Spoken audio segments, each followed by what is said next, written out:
নমস্কাৰ স্বাগতম এতিয়াৰ বাতৰিলৈ ষ্টুডিঅ'ত মই প্ৰাঞ্চল আৰম্ভণিতে এটা ব্ৰেকিং নিউজ বঙাইগাঁৱৰ ব্যৱসায়ী অচিন্ত নাৰ্জাৰীৰ প্ৰতিষ্ঠানত জিএছটিৰ অভিযান 1,70,00,000 টকা জৰিমনা আদায় জিএছটি বিভাগৰ দীৰ্ঘদিনে কৰ ফাঁকি দি ব্যৱসায় চলাইছিল নাৰ্জাৰীয়ে 3 দিন ধৰি ব্যৱসায়িক প্ৰতিষ্ঠানত চলাইছিল অভিযান ইউনিভাৰ্চেল ষ্টুডিঅ' মলৰ মালিক অচিন্ত নাৰ্জাৰী ইয়াৰ উপৰিও অতিৰিক্ত কৰ খেলিমেলিৰ তথ্য লাভ কৰাৰ ফলত ঠিকাদাৰ অচিন্ত নাৰ্জাৰীক নিৰ্দিষ্ট সময়সীমা বান্ধি দি কাৰণ দৰ্শোৱাৰ জাননী জাৰি কৰা হৈছে বুলি কৰ অধীক্ষক মনোজ কুমাৰ দেউৰীয়ে জানিব দিছে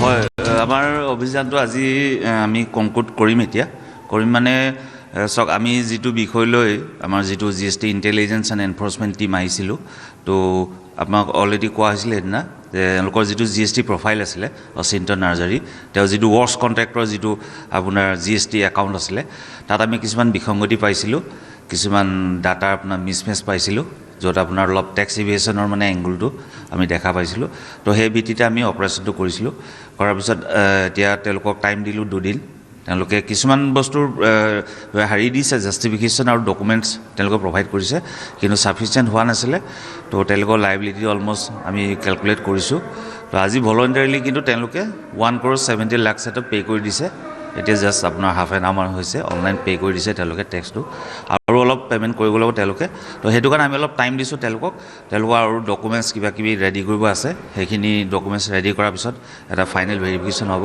তাৰ পিছত ফাইনেল যেটো এমাউন্ট ৰিয়েলাইজ হ'ব বা যেটো গৱৰ্ণমেণ্টে পাবলগীয়া আছে হেতু আমি হেৰি কৰিম ডিমান্ড বা ৰেজ কৰিম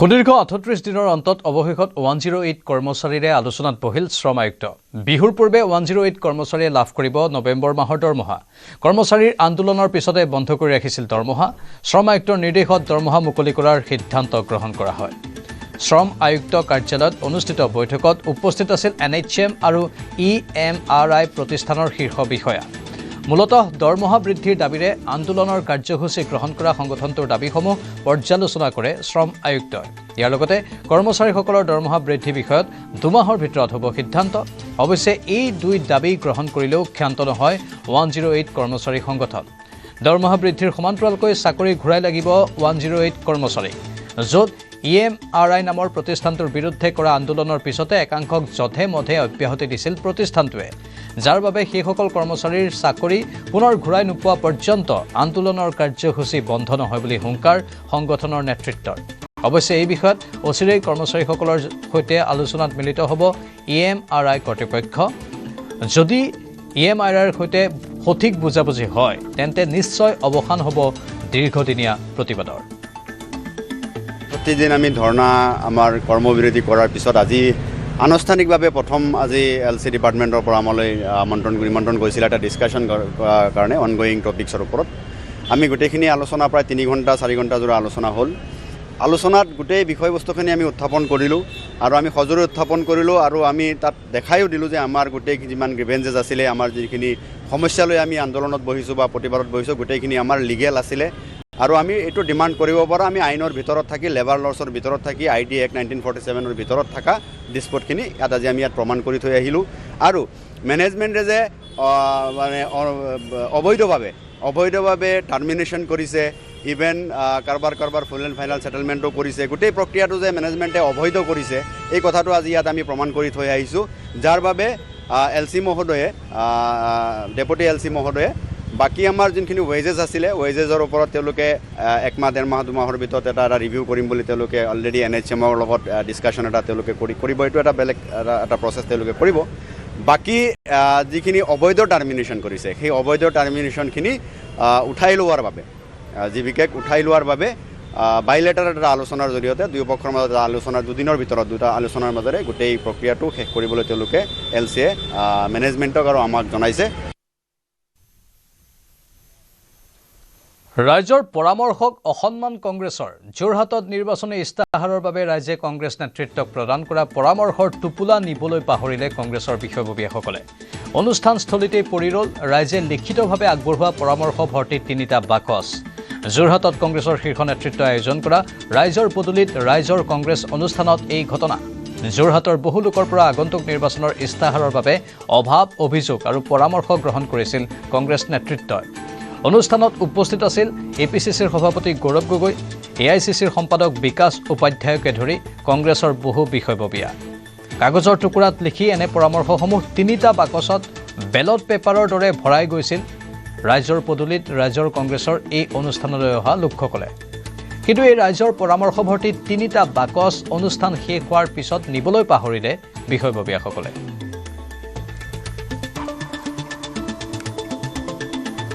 যোৰহাটত আজি কংগ্ৰেছৰ শীৰ্ষ নেতৃবৃন্দৰ উপস্থিতিত তেওঁলোকৰ যি নিৰ্বাচনী ইস্তাহাৰ সেই নিৰ্বাচনী ইস্তাহাৰৰ বাবে বহু দল সংগঠন স্থানীয় লোক তেওঁলোকৰ সৈতে মত বিনিময় কৰিছিল আৰু তেওঁলোকৰ অভিযোগসমূহৰ বিষয়ে জানিবলৈ চেষ্টা কৰিছিল আৰু তেওঁলোকে যোৰহাট তিতাবৰ তেনেধৰণৰ বিভিন্ন ঠাইৰ পৰা বহু লোক আহিছিল আৰু আমি দেখুৱাইছোঁ যে তাতে এনেধৰণে কেইবাটাও এনেধৰণৰ তেওঁলোকে বাকচ তেওঁলোকে তৈয়াৰ কৰিছিল আৰু সেই বাকচত তেওঁলোকে জনসাধাৰণৰ যিবোৰ তেওঁলোকৰ অভিযোগ বা তেওঁলোকে কি বিচাৰে সেইসমূহ ইয়াতে তেওঁলোকে সেই বাকচবোৰত ভৰাবলৈ দিছিলে ইয়াত জিলা মহিলা কংগ্ৰেছৰ তেওঁলোকে কি কয় ঠিক সেইদৰে এটা বাকচ আমি দেখা পাইছোঁ তিতাবৰ মহিলা কংগ্ৰেছৰ তেওঁলোকে কি উপদেশ দিয়ে পৰামৰ্শ দিয়ে সেই পৰামৰ্শখিনি লৈছিল আৰু তাৰ যিটো তেওঁলোকৰ এই অনুষ্ঠান যোৱা 6 ডিচেম্বৰৰ পৰা 9 ডিচেম্বৰলৈকে অনুষ্ঠিত হ'ব অসমৰ প্ৰতিখন জিলাতে ৰাইজৰ পদূলিত ৰাইজৰ কংগ্ৰেছ আৰু হ'ল কি যে গৌৰৱ গগৈ ডাঙৰীয়া আছিলে ঠিক সেইদৰে কংগ্ৰেছৰ ৰাষ্ট্ৰীয় পৰ্যায়ৰ নেতা আছিলে আৰু বহু লোকে আজি লোকাৰণ্য হৈ আছিলে যোৰহাট প্ৰেছ ক্লাব আৰু তেওঁলোকে কৰিলে কি এই বাকচবোৰত আমি দেখুৱাইছোঁ যে এনেধৰণৰ বহুত এনেধৰণৰ তেওঁলোকৰ পৰামৰ্শ ইত্যাদি আমি ইয়াত দেখিবলৈ পাইছোঁ কিন্তু তাৎপৰ্যপূৰ্ণভাৱে বাকচকেইটা নিনিলে কংগ্ৰেছৰ যিসকল লোকে ৰাইজৰ পদূলিলৈ আহি ৰাইজৰ পদূলিত ৰাইজৰ কংগ্ৰেছ এই শ্লোগানেৰে তেওঁলোকে যি আৰম্ভ কৰিছিলে পৰামৰ্শ লৈছিলে আৰু পৰামৰ্শবোৰ এই বাকচত তেওঁলোকে ভৰাই লৈ যাব লাগিছিলে আৰু পাছত তেওঁলোকে এই যিবোৰ তেওঁলোকৰ সেই পৰামৰ্শ বিভিন্ন লোকে দিয়া পৰামৰ্শ আৰু সেই পৰামৰ্শবোৰৰ ওপৰত ভিত্তি কৰিয়েই তেওঁলোকে হয়তো তেওঁলোকে নিৰ্বাচনী ইস্তাহাৰ বা তেওঁলোকে গুৰুত্ব দি সেইসমূহ পৰামৰ্শ লৈ তেওঁলোকে নিৰ্বাচনী ইস্তাহাৰে হওক বা তেওঁলোকে কি কৰিব তাৰ পৰিকল্পনা কৰিলেহেঁতেন কিন্তু আমি দেখিবলৈ পাইছোঁ যে এই বাকচকেইটা ইতিমধ্যে তেওঁলোকৰ যি কাৰ্যসূচী সেয়া শেষ হ'ল আৰু যোৰহাট প্ৰেছ ক্লাবৰ ভিতৰতে এইকেইটা পৰি ৰ'ল যোৰহাটত আমি দেখা পালোঁ যে তেওঁলোকৰ যিখিনি তেওঁলোকে ৰাইজৰ পৰা যিখিনি মতামত লৈছিলে সেই মতামতসমূহ কিন্তু তেওঁলোকে এৰি থৈ গ'ল এনেধৰণে 3টা বাকচ যোৰহাট প্ৰেছ ক্লাবত এই মুহূৰ্তত নিশা এনেধৰণে পৰি ৰৈছে আৰু ইয়াৰ দ্বাৰা কি প্ৰতীয়মান হৈছে সেয়া আমি নকওঁ সেয়া তাৰ উত্তৰ হয়তো কংগ্ৰেছ নেতৃত্বই দিব অসমৰ বাবে এআইচিচিৰ জ্যেষ্ঠ নিৰীক্ষক নিযুক্তি অসমৰ বাবে 3গৰাকী জ্যেষ্ঠ নিৰীক্ষকক দায়িত্ব অৰ্পণ কৰা হৈছে ভূপেশ বাঘেলক অসমৰ জ্যেষ্ঠ নিৰীক্ষকৰ দায়িত্ব সমান্তৰালভাৱে DK শিৱকুমাৰকো অসমৰ জ্যেষ্ঠ নিৰীক্ষক ৰূপে নিযুক্তি দিয়া হৈছে সমান্তৰালভাৱে বন্ধু তিৰ্কীকো অসমৰ জ্যেষ্ঠ নিৰীক্ষকৰ দায়িত্ব অৰ্পণ কৰা হৈছে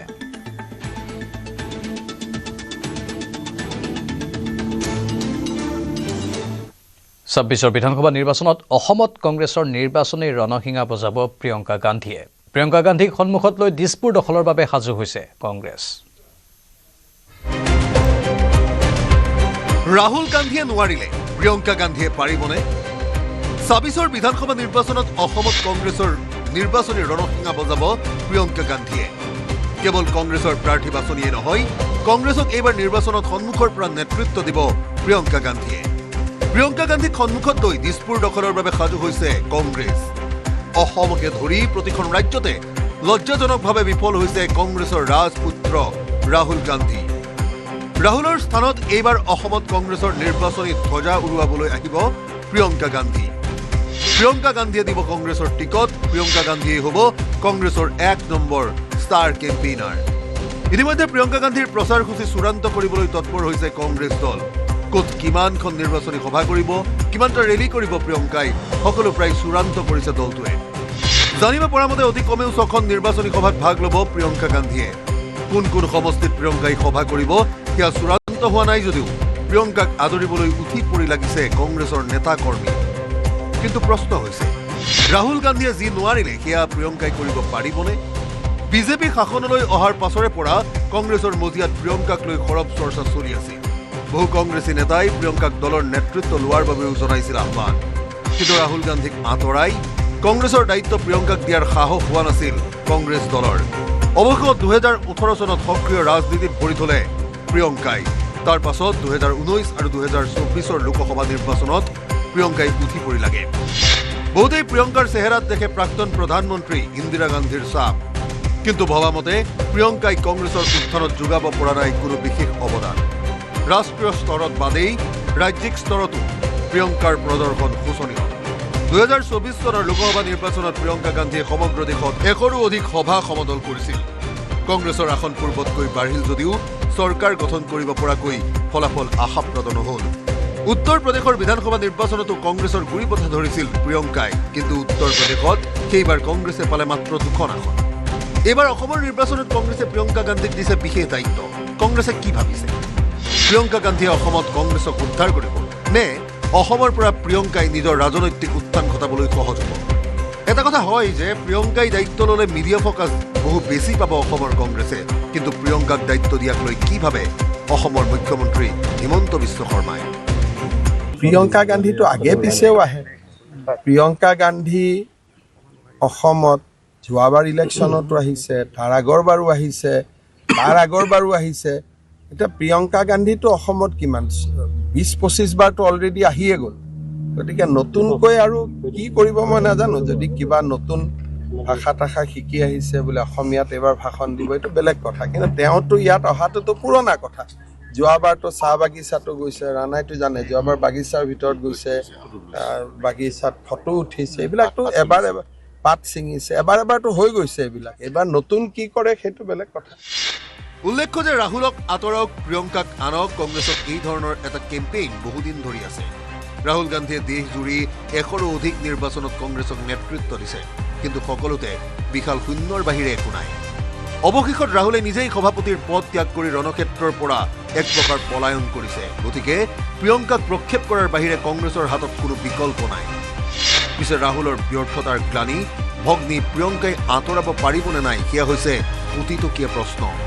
এটা কথা লক্ষণীয় যে বিগত সময়ত ৰাজনৈতিক পৰিমণ্ডলত প্ৰিয়ংকা গান্ধীয়ে সংসদৰ পৰা আৰম্ভ কৰি সকলোতে অতি সক্ৰিয় ভূমিকা পালন কৰিছে। কিন্তু নিৰ্বাচনী ৰাজনীতিত তেনেই নৱাগত প্ৰিয়ংকাই বিজেপিৰ হাতৰ পৰা দিছপুৰ আঁজুৰি আনিব পাৰিবনে? News desk report, news 18 Assam North east. Dimow প্ৰাথমিক শিক্ষা খণ্ডৰ 1 নম্বৰ মাছৈ প্ৰাথমিক বিদ্যালয়ত শিক্ষক শ্যাম বৰকটকীৰ বিৰুদ্ধে ছাত্ৰীক যৌন নিৰ্যাতনৰ অভিযোগ। শিক্ষকজনৰ এনে কাণ্ড পোহৰলৈ অহাৰ পিছতে ক্ষুব্ধ হৈ পৰিছে ৰাইজ তথা অভিভাৱক। 3 মাহ পূৰ্বে বিদ্যালয়খনত যোগদান কৰা শিক্ষকজনৰ বিৰুদ্ধে এগৰাকী ছাত্ৰীৰ অভিভাৱকে ডিমৌ থানাত দাখিল কৰিছে এজাহাৰ। অভিযোগ মতে শিক্ষক শ্যাম বৰকাকতীয়ে বিদ্যালয়ৰ কেইবাগৰাকী ছাত্ৰীক ফুচুলাই বাথৰুমলৈ নি যৌন নিৰ্যাতন চলোৱাৰ অভিযোগ উত্থাপন হৈছে।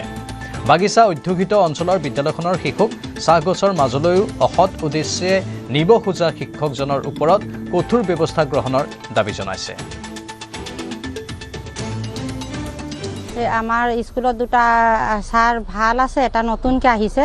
সেই ছাৰটোক উলিয়াই দিবলৈ ক'ব বোলে, নহ'লে আমি স্কুললৈ নাযাওঁ বোলে। সেই ছাৰটো আমাৰ কপিয়া আছে বুলি ক'লে।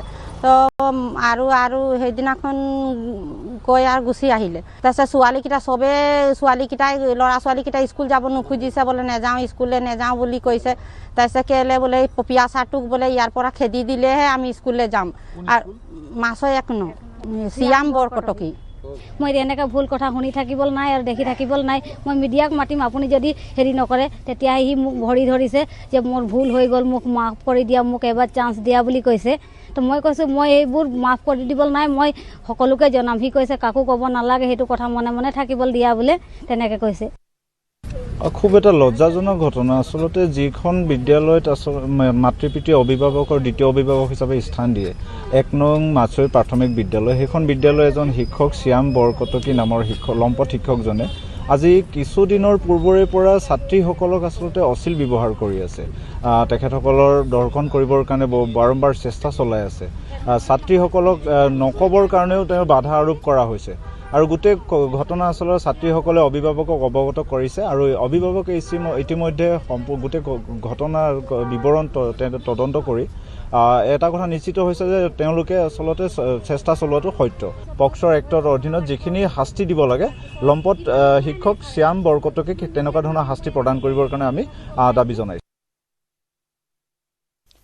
ভোটাৰ তালিকাৰ পৰা বাংলাদেশীৰ নাম কটাটোৱে বিজেপিৰ এজেণ্ডা। বাংলাদেশীৰ পৰা বেদখল কৰা ভূমি উদ্ধাৰ কৰাই বিজেপিৰ লক্ষ্য।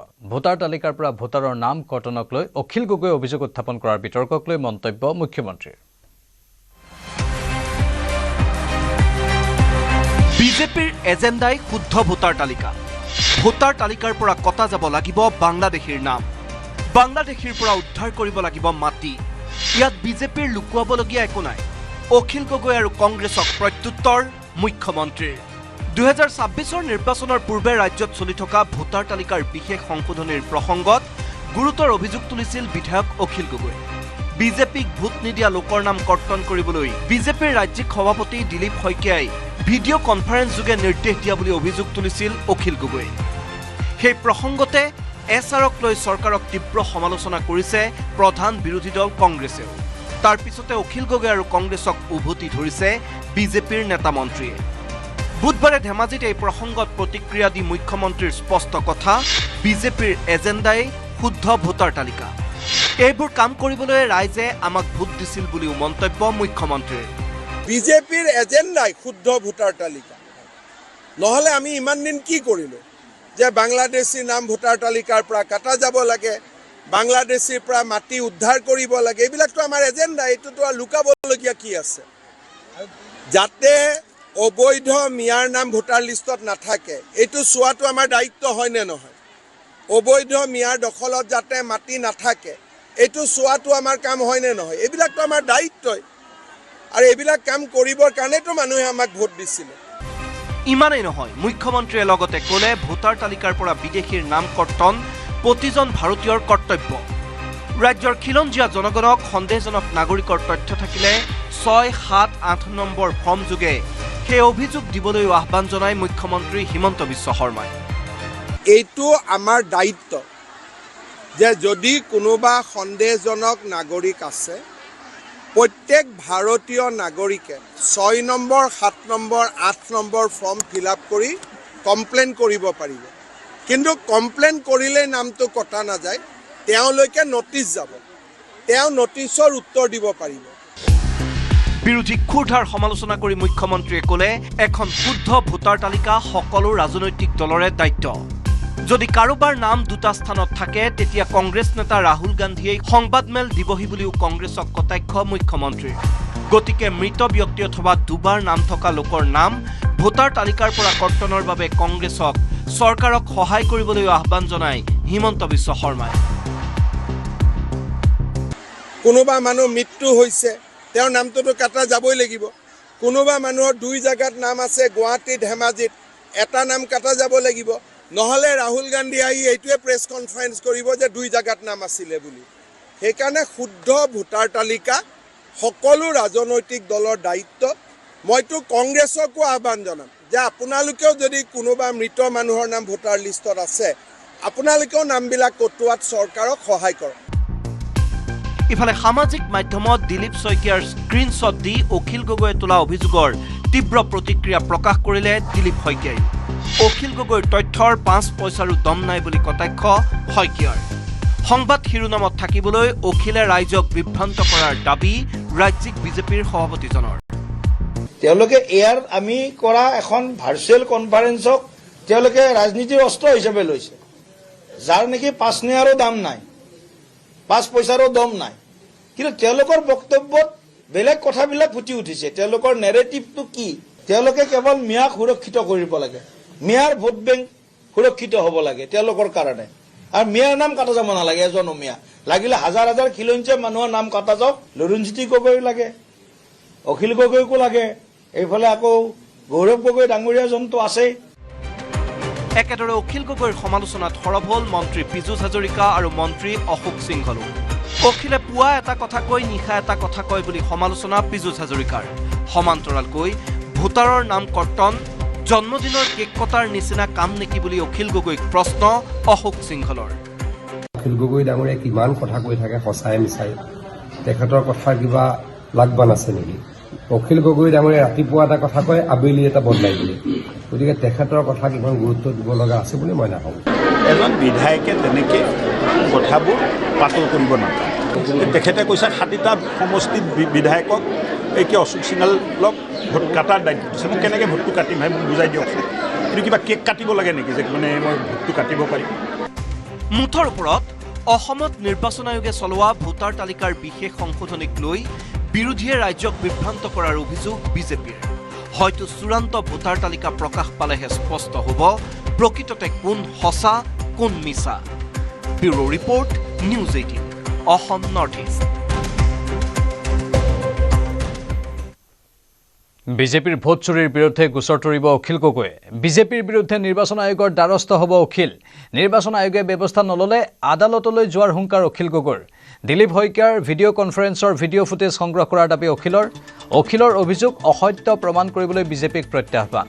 অভিযোগ অসত্য প্ৰমাণ কৰিলে ৰাজনৈতিক জীৱন ত্যাগ কৰাৰো ঘোষণা কৰিছে অখিল গগৈয়ে। বিজেপিৰ ৰাজ্যিক সভাপতি দিলীপ শইকীয়া ডাঙৰীয়াই যোৱা 4 জানুৱাৰী তাৰিখৰ দিনা সন্ধিয়া 8:01 পৰা কৰা যি সংবাদ তেওঁলোকৰ যি ভিচি আছিলে, দলীয় ভিচি আছিলে, সেই ভিচিৰ ভিডিঅ' জব্দ কৰিবৰ কাৰণে আমি নিৰ্বাচন আয়োগক অনুৰোধ জনাই স্মাৰক পত্ৰ প্ৰেৰণ কৰিম।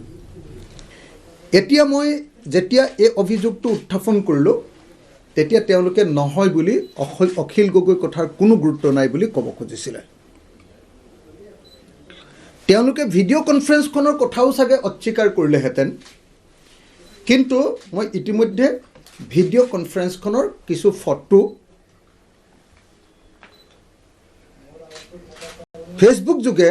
ফেচবুকত পোষ্ট কৰি দিয়াৰ কাৰণে তেওঁলোকে সেই সময়ত যে ভিডিঅ' কনফাৰেন্স হৈছিলে সেইটো অস্বীকাৰ কৰিব নোৱাৰিলে।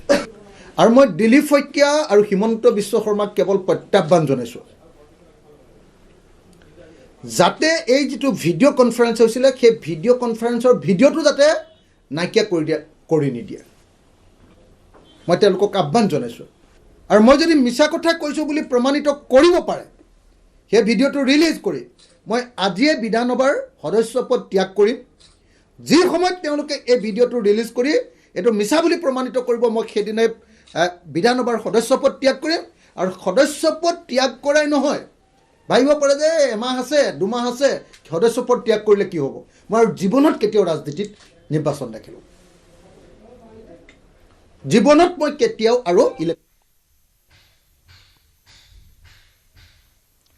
ৰাজ্যত বেদখলকাৰীৰ বিৰুদ্ধে উচ্ছেদ অভিযানৰ পিছতে পৰিৱৰ্তন হৈছে বহুকেইটা সমষ্টিৰ জনবিন্যাস। উচ্ছেদৰ পিছতে অঞ্চলটো এৰি গুচি গৈছে বেদখলকাৰীয়ে, যাৰ ফলত এতিয়া লাভৱান হ'ব নেকি বিজেপি? বিধানসভা নিৰ্বাচনৰ পূৰ্বে ৰাজ্যত বেদখলৰ বিৰুদ্ধে উচ্ছেদ। বহুকেইটা সমষ্টিত উচ্ছেদে সলনি কৰিছে জনবিন্যাস। উচ্ছেদ হোৱা সমষ্টিত লাভৱান হ'ব নেকি বিজেপি? বেদখলকাৰীৰ বিৰুদ্ধে ৰাজ্যৰ বহুকেইটা সমষ্টিত আগ্ৰাসী স্থিতি গ্ৰহণেৰে উচ্ছেদ অভিযান চলালে প্ৰশাসনে। এতিয়াও উচ্ছেদ অব্যাহত আছে বিভিন্ন অঞ্চলত। সৰুপথাৰ, পূব গোৱালপাৰা, বিলাসীপাৰা, ডিমৰীয়া, লখিমপুৰ, বৰহমপুৰ, ৰহা, চামগুৰি, তেজপুৰকে ধৰি কেইবাটাও সমষ্টিত চলিলে উচ্ছেদ অভিযান। সৰুপথাৰৰ উৰিয়াম ঘাটত চলিছিল প্ৰশাসনৰ বুলডোজাৰ। অসম নাগালেণ্ড সীমান্তৰ ৰেংমা বনাঞ্চলত উচ্ছেদ অভিযান চলোৱাৰ ফলত সেই স্থান এৰিবলগীয়া হ'ল বেদখলকাৰীয়ে। লোকসভা নিৰ্বাচনৰ ভোটাৰ তালিকাৰ অনুসৰি সৰুপথাৰত সৰ্বমুঠ ভোটাৰ 1,92,150 গৰাকী। যদিহে লোকসভা নিৰ্বাচনৰ পৰিসংখ্যা মতে চাওঁ, তেন্তে উচ্ছেদৰ পিছত সৰুপথাৰত ভোটাৰৰ সংখ্যা হ্ৰাস পাব 1,80,000লৈ। কিয়নো ভোটাৰ তালিকাৰ পৰা 12,000 বেদখলকাৰীৰ নাম কৰ্তন। মুখ্যমন্ত্ৰী হিমন্ত বিশ্ব শৰ্মায়ো কৰিছে এই সন্দৰ্ভত মন্তব্য। উচ্ছেদিত লোকসকল য'ৰ পৰা উচ্ছেদ হৈছে তাততো তেওঁলোক ভোটাৰ তালিকাত নাম থাকিব নোৱাৰে ঘৰ থাকিলেহে ভোটাৰ তালিকাত নাম থাকে যদি ঘৰে নাথাকে তেতিয়াহ'লে নাম কেনেকৈ থাকিব কিন্তু তেওঁলোকে য'ত গৈ এতিয়া নেক্সট থাকিবগৈ যি জাগালৈকে উঠি যাব সেই জাগাত তেওঁলোকৰ নাম সোমাব পাৰে কিন্তু যি জাগাৰ পৰা উচ্ছেদ হ'ল তাতে যিহেতু তেওঁলোকৰ ঘৰে নাই লাইটো নাই ঘৰো নাই পানীও নাই তেওঁ ৰাতি নাথাকেও গতিকে তেওঁৰ নাম সেই জাগাত সোমাব নোৱাৰে যেনেকৈ উৰিয়াম ঘাটত এতিয়া 11,000 মানুহৰ নাম নোহোৱা হৈ গ'ল গোৱালপাৰা পূব সমষ্টিটো ব্যাপক হাৰত বনভূমিত চলিল উচ্ছেদ অভিযান গোৱালপাৰা পূব সমষ্টিত হাছিলা বিলত 800 পৰিয়ালক উচ্ছেদ দহিকতা বনাঞ্চলত 550টা পৰিয়ালক উচ্ছেদ আশুডুবিত 138টা পৰিয়ালক উচ্ছেদ চলালে প্ৰশাসনে চলোৱা ব্যাপক উচ্ছেদে গোৱালপাৰা পূব সমষ্টিটো নিৰ্বাচনৰ ফলাফলত প্ৰভাৱ পেলোৱাৰ সম্ভাৱনা তেজপুৰ সমষ্টিৰ বুঢ়াচাপৰি বনাঞ্চলত চলিল উচ্ছেদ অৱশ্যে বুঢ়াচাপৰিৰ অধিকাংশ বেদখলকাৰীয়ে নগাঁও জিলাৰ একেদৰে লখিমপুৰ সমষ্টিটো চলিল ব্যাপক উচ্ছেদ অভিযান পাভ সংৰক্ষিত বনাঞ্চলত চলিলে প্ৰশাসনৰ উচ্ছেদ অভিযান লখিমপুৰ বিধানসভা নিৰ্বাচনতো প্ৰভাৱ পৰিব পাৰে উচ্ছেদৰ এতিয়া প্ৰশ্ন হ'ল এই উচ্ছেদে কাক সহায় কৰিব বিজেপি নে বিৰোধী শক্তিক মুখ্যমন্ত্ৰী হিমন্ত বিশ্ব শৰ্মাই বাৰম্বাৰ দোহাৰিছে যে জাতিৰ সুৰক্ষাৰ স্বাৰ্থত উচ্ছেদ অতি প্ৰয়োজন মিয়াৰ আগ্ৰাসন ৰোধৰ বাবে উচ্ছেদ চলোৱা হৈছে বুলি মন্তব্য কৰি আহিছে মুখ্যমন্ত্ৰীয়ে উচ্ছেদৰ নেৰেটিভে বিজেপিক নিৰ্বাচনী ৰাজনীতিত সহায় কৰাৰ সম্ভাৱনাৰ কথা আলোচনা হৈছে ৰাজনৈতিক মহলত এই উচ্ছেদৰ বিৰোধিতাৰে সময় মন্তব্য কৰিছে কংগ্ৰেছ তথা অন্য বিৰোধী দলকেইটাই কিন্তু বিধানসভা নিৰ্বাচনত বেদখলকাৰীও গ্ৰহণ কৰি আছে নিৰ্ণায়ক ভূমিকা কিন্তু বহু সমষ্টিত উচ্ছেদিতৰ নাম ভোটাৰ তালিকাৰ পৰা বাদ পৰাৰ ফলত সলনি হ'ব পাৰে ভোটৰ বিন্যাস এতিয়া অপেক্ষা বিধানসভা নিৰ্বাচন আৰু ফলাফললৈ এই নিৰ্বাচনৰ ফলাফলতে প্ৰতিফলিত হ'ব উচ্ছেদৰ প্ৰভাৱ news desk report news 18 Assam North east চুবুৰীয়া দেশ বাংলাদেশত অব্যাহত আছে হিংসাত্মক কাৰ্যকলাপ ঢাকাত স্বেচ্ছাসেৱক দলৰ নেতাক গুলীয়াই হত্যা স্বেচ্ছাসেৱক দলৰ নেতা মুছাব্বিৰক গুলীয়াই হত্যা নেতাজনক হত্যাৰ পিছতে উত্তপ্ত হৈ পৰে ঢাকাৰ পৰিৱেশ ৰাজপথ অৱৰোধ কৰি প্ৰতিবাদ সাব্যস্ত শ লোকৰ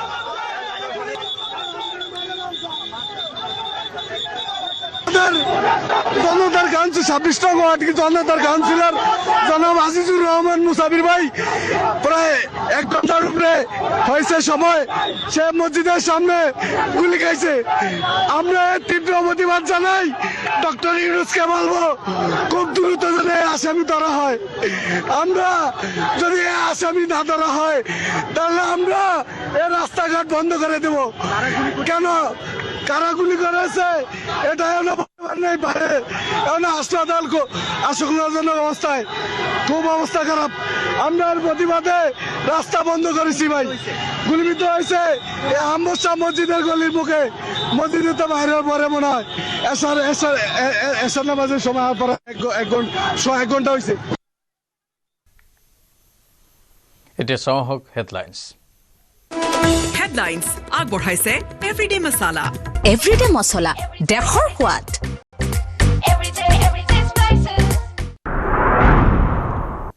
বঙাইগাঁৱৰ ব্যৱসায়ী অচিন্ত নাৰ্জাৰীৰ প্ৰতিষ্ঠানত জিএছটিৰ অভিযান 3 দিন ধৰি ব্যৱসায়িক প্ৰতিষ্ঠানত অভিযান চলাই 1,70 লাখ টকা জৰিমনা আদায় জিএছটি বিভাগৰ দীৰ্ঘদিনে কৰ ফাঁকি দি ব্যৱসায় কৰাৰ অভিযোগত চলাইছিল অভিযান সুদীৰ্ঘ 38 দিনৰ অন্তত 108 কৰ্মচাৰীৰে আলোচনাত বহিল শ্ৰম আয়ুক্ত বিহুৰ পূৰ্বে 108 কৰ্মচাৰীয়ে লাভ কৰিব নৱেম্বৰ মাহৰ দৰমহা কৰ্মচাৰীৰ আন্দোলনৰ পিছতেই বন্ধ কৰি ৰাখিছিল দৰমহা কৰ্মচাৰীসকলৰ দৰমহা বৃদ্ধি বিষয়ত 2 মাহৰ ভিতৰত হ'ব সিদ্ধান্ত যোৰহাটত ফপ শ্ব'ত পৰিণত ৰাইজৰ পদূলিত ৰাইজৰ কংগ্ৰেছ অনুষ্ঠান ৰাইজৰ পৰামৰ্শক অসন্মান কৰি নিৰ্বাচনী ইস্তাহাৰৰ বাবে ৰাইজে প্ৰদান কৰা পৰামৰ্শক নস্যাৎ কংগ্ৰেছৰ শীৰ্ষ বিষয়ববীয়াৰ উপস্থিতিতেই অনুষ্ঠানস্থলীতেই পৰি ৰ'ল ৰাইজে লিখিতভাৱে আগবঢ়োৱা পৰামৰ্শ ভৰ্তি 3টা বাকচ ভোটাৰ তালিকাৰ পৰা বাংলাদেশীৰ নাম কটাটোৱে বিজেপিৰ এজেণ্ডা শুদ্ধ ভোটাৰ তালিকাই বিজেপিৰ মূল লক্ষ্য বাংলাদেশীৰ পৰা উদ্ধাৰ কৰিব লাগিব বেদখল কৰা ভূমি ভোট চুৰি বিতৰ্কক লৈ বিজেপিৰ লুকুৱাবলগীয়া একো নাই বুলি মন্তব্য মুখ্যমন্ত্ৰীৰ উভালি পৰিল ৰাজ্যিক বিজেপিৰ পটবৃক্ষ ৰাজ্যিক বিজেপিৰ পিতামহ প্ৰবীণ ৰাজনীতিক কবীন্দ্ৰ পুৰকায়স্থৰ দেহাৱসান শিলচৰ মেডিকেল কলেজত চিকিৎসাধীন অৱস্থাত শেষ নিশ্বাস মূল্যবোধৰ ৰাজনীতিৰে অসমত বিজেপিৰ উত্থানত প্ৰভূত বৰঙণি যোগোৱা বিজেপিৰ সিংহ পুৰুষগৰাকীৰ বিয়োগত গভীৰ শোক প্ৰকাশ মুখ্যমন্ত্ৰীকে ধৰি বিভিন্নজনৰ হেডলাইন্স আগবঢ়াইছে এভৰিডে মছলা এভৰিডে মছলা দেশৰ সোৱাদ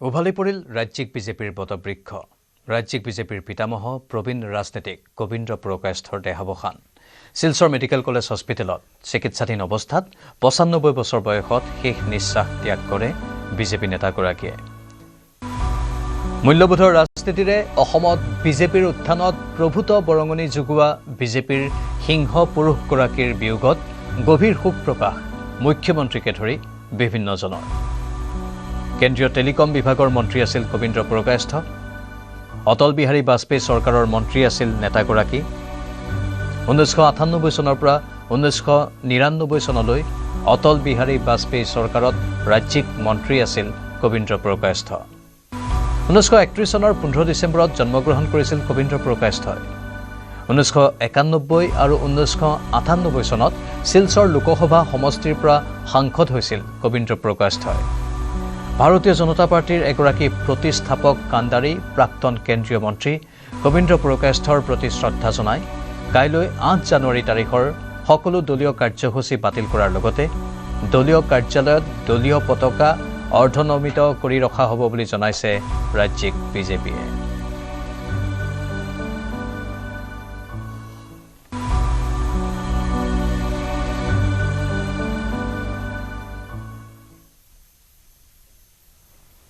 ক'লা ছানগ্লাছ পিন্ধি হাতৰ ফোন কাণত লগাই আদালতত হাজিৰ কোটিটকীয়া ট্ৰেডিং কেলেংকাৰীৰ খলনায়ক বিশাল ফুকন অৱশ্যে অসুস্থতাৰ দোহাই দি আদালতলৈ নাহিল ৰিল ৰাণী সুমি বৰা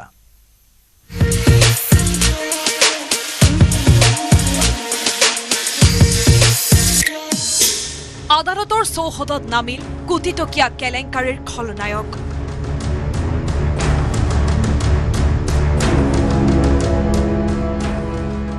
চৌখিন সাজপাৰেৰে এমটি হেক্টৰ গাড়ীৰ পৰা খৰখেদাকৈ আদালতত সোমাল বিশাল ফুকন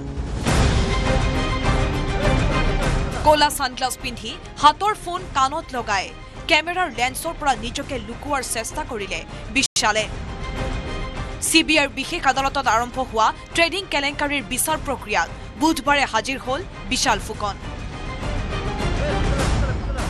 খবৰৰ ভিৰত বিশাল ফুকন নামটো পাহৰণি হৈ পৰিছে নেকি বিশাল ফুকন সুমি বৰা তাৰ্কিক বৰা এই নামকেইটা একেলগে মনলৈ আহিলেই আৰু বহু কথাই আপোনাৰ মনলৈ আহিব কিয়নো ২০২৪ চনটোত মাহৰ পিছত মাহ ধৰি অসমীয়া ৰাইজৰ চৰ্চাৰ বিষয় হৈ পৰিছিল এইকেইটা নাম ট্ৰেডিঙত বিনিয়োগ কৰি কম সময়তে কোটিপতি বনোৱাৰ সপোন দেখুৱাই শ শ কোটি টকা লুণ্ঠন কৰিছিল এই প্ৰতাৰক গেঙে ৰাইজৰ টকা লুটি বিলাসত ধোৱাৰ দৰে উৰুৱাইছিল টকা ঠগৰ ধনেৰে পতা সুমি টাৰ্কিকত ডেষ্টিনেশ্যন ৱেডিং চৰ্চাৰ বিষয় হৈ পৰিছিল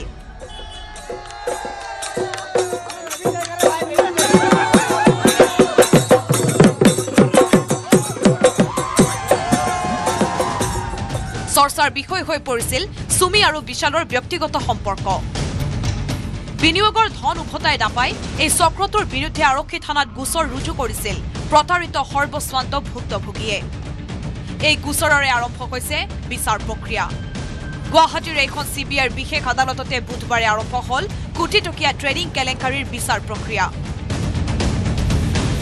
কেৱল বিশালেই নহয় ন্যায়াধীশৰ সন্মুখত হাজিৰ হ'ল তাৰ্কিক বৰা আৰু ট্ৰেডিং কেলেংকাৰীৰ আন এক অভিযুক্ত অভিজিৎ চান্দ কিন্তু অজুহাত দেখুৱাই আঁতৰি থাকিল ৰিল ৰাণী সুমি বৰা অসুস্থতাৰ দোহাই দি আদালতলৈ নাহিল সুমি বৰা ৰাজ্যত সংঘটিত হোৱা এই বৃহৎ ট্ৰেডিং কেলেংকাৰীৰ সন্দৰ্ভত ৰুজু হৈছিল প্ৰায় ৪১টাকৈ গোচৰ অসম আৰক্ষীৰ লগতে CBIয়েও সুমি বিশালৰ বিৰুদ্ধে কৰিছিল তদন্ত সুমি বিশালৰ বিৰুদ্ধে CBI বিশেষ আদালতত ৰুজু হৈছিল 29/2025 গোচৰ এই গোচৰটোৰ শুনানিৰ দিনা এইদৰে CBIৰ আদালতত উপস্থিত ট্ৰেডিঙৰে জড়িত বিশাল তাৰ্কিক আৰু অভিজিৎ চান্দ 12 ডিচেম্বৰৰ পিছত আজিৰ এই দ্বিতীয় শুনানিৰ পিছত চলি থকা গোচৰটোৰ পৰৱৰ্তী শুনানিৰ তাৰিখ আদালতে দিছে 10 ফেব্ৰুৱাৰী 10 তাৰিখে ডেট দিছে 10 জানুৱাৰী 10 ফেব্ৰুৱাৰী 10 ফেব্ৰুৱাৰীত 4 অভিযুক্তক প্ৰদান কৰা হ'ব গোচৰটোৰ চাৰ্জশ্বীট চাৰ্জ ফ্ৰেম হোৱাৰ পাছতে শুনানি প্ৰক্ৰিয়া চলিব CBI বিশেষ আদালতত শুনানিৰ সময়ত আদালতত হাজিৰ হ'ব লাগিব গোচৰটোৰ সাক্ষী তথা ভুক্তভোগীসকল গুৱাহাটীৰ পৰা দীপাংকৰ দাসৰ report news 18 Assam North east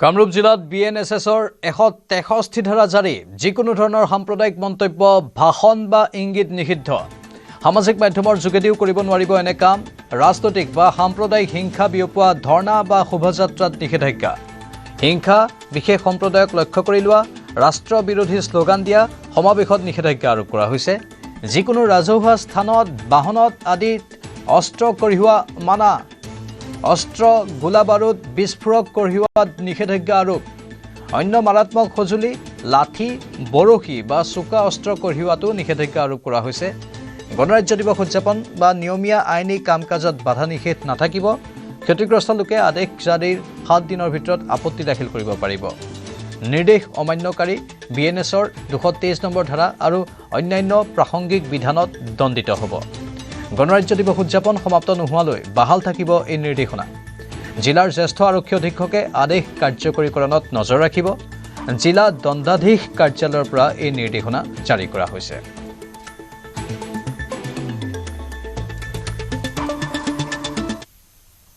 প্ৰথমবাৰৰ বাবে অসমলৈ অনা হ'ব ফিফা বিশ্বকাপ ফুটবল ট্ৰফি 13 জানুৱাৰীত বৰ্ষাপাৰা ষ্টেডিয়ামত বিনামূলীয়াকৈ উত্তৰ পূবৰ ক্ৰীড়া প্ৰেমীয়ে প্ৰত্যক্ষ কৰিব পাৰিব বিশ্বকাপ ফুটবলৰ ট্ৰফি অসমলৈ ফিফা বিশ্বকাপ ফুটবলৰ ট্ৰফি অনাৰ সময়ত লগত আহিব ব্ৰাজিলৰ প্ৰাক্তন তাৰকা ফুটবলাৰ গিলবাৰ্ট সিলভা অসমৰ ভূমিত প্ৰথমবাৰলৈ বিশ্ব ফুটবলৰ আকাংক্ষিত ট্ৰফি 13 জানুৱাৰীৰ পৰা দৃশ্যমান হ'ব বৰ্ষাপাৰা এটা যুগৰ অন্তত সূৰ্য উঠা দেশলৈ বিশ্ববিদিত ট্ৰফি বিশ্বকাপ ট্ৰফি দৰ্শনৰ বাবে উৎকণ্ঠিত অসমৰ ক্ৰীড়া প্ৰেমী সুদীৰ্ঘ 12 বছৰৰ পাছত ভাৰতলৈ অনা হ'ব ফিফা বিশ্বকাপ ফুটবলৰ সুদৃশ্য ট্ৰফি অসম তথা উত্তৰ পূবৰ মাটিলৈ এই ট্ৰফিৰ আগমন এই প্ৰথম টেলিভিছনৰ পৰ্দাত দেখা ট্ৰফি খালী চকুৰে দেখাৰ সৌভাগ্য হ'ব অসমবাসীৰ 13 জানুৱাৰীত বৰ্ষাপাৰা ষ্টেডিয়ামত বিনামূলীয়াকৈ উত্তৰ পূবৰ ক্ৰীড়া প্ৰেমীয়ে প্ৰত্যক্ষ কৰিব পাৰিব বিশ্বকাপ ফুটবলৰ ট্ৰফি पहला कभी भी नहीं आया है गुवाहाटी पे इस साल आएंगे और वो है हमारा फीफा कप सो फीफा कप आ रहा है 13th ऑफ जनवरी ये भारत में ही ऑलमोस्ट 12 इयर्स के बाद आ रहा है एंड नॉर्थ ईस्ट बोलिए ये गुवाहाटी बोलिए ये पहले बार आ रहा है নতুন দিল্লীত ৰাষ্ট্ৰপতিয়ে দৰ্শন কৰাৰ পাছতেই গুৱাহাটীলৈ অনা হ'ব বিশ্ব ফুটবলৰ আকৰ্ষণীয় ট্ৰফিটো লোকপ্ৰিয় গোপীনাথ বৰদলৈ বিমানবন্দৰত অৱতৰণৰ পাছতেই অসমীয়া পৰম্পৰাগত কৃষ্টি সংস্কৃতিৰে জনোৱা হ'ব আদৰণি বিয়লি 3 বজাত বৰ্ষাপাৰা ষ্টেডিয়ামলৈ অনাৰ পাছত নিশা 8:30 বজাত ৰাজ্যৰ মুখ্যমন্ত্ৰীয়ে কৰিব দৰ্শনৰ বাবে আনুষ্ঠানিক মুকলি অনুষ্ঠানতে গীত পৰিৱেশন কৰিব শংকুৰাজ কোঁৱৰ ঋতু ৰিবাকে ধৰি বহু জনপ্ৰিয় গায়কে तो हमारा यहाँ परफॉर्मेंस के लिए there are few I like to name Shankuraj is there Ritu Riba is there from Arunachal Pradesh Anup Jain is there ফিফাৰ ট্ৰফি অসম ভূমিত পদাৰ্পণৰ সময়ত একেলগে অসমত ভৰি থব ব্ৰাজিলিয়ান ফুটবলাৰ একালৰ মহাতাৰকা গিলবাৰ্ট সিলভা গুৱাহাটীৰ পৰা পোনে পোনে প্ৰদৰ্শিত হ'ব বাংলাদেশত উত্তৰ পূবত ফুটবলক অধিক জনপ্ৰিয় কৰি তোলা আৰু খেলুৱৈক অনুপ্ৰেৰণা যোগোৱাৰ বাবে কৰা হৈছে এই বিশেষ প্ৰদৰ্শনী। হীৰক জ্যোতি মালাকাৰৰ report, news 18, Assam North east.